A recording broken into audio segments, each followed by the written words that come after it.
অনেক সময় একলা কাজ করবেন কিভাবে? আমার মাথার উপরে আছে ফ্যানের লাইন, এরপরে আছে এই দেওয়ালও বাত্তির লাইন, আরেকটা আছে এখানেও ফ্যানের লাইন। এই দেখো দুইটা ফ্যানের লাইন, ও একটা আর ও একটা। আমি কিভাবে একলা কাজ করতেছি আমি কিছু দেখাই। ওইলো ফ্যানের লাইন আছে, আর এইগুলো বাত্তির লাইন। একলা কাজ করতে গেলে অনেক সময় আছে যে পাইপগুলো টানলেও আয় না, যে পাইপের ভিতরে ওয়ারিং করার পরেও টানলে আয় না। এখন আমি সুইচ বোর্ডের তার এমডিবি পর্যন্ত লিয়ে আইব।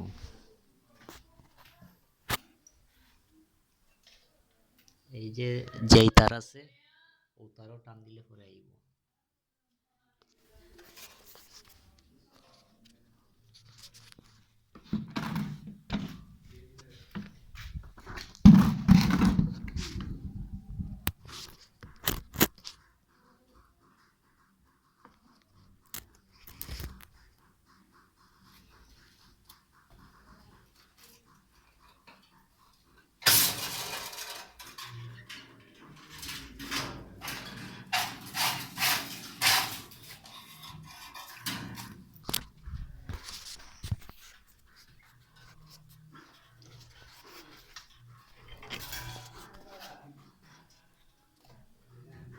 আমি ধরছি, ধরার পরে আপনারা এইভাবে ধরবেন।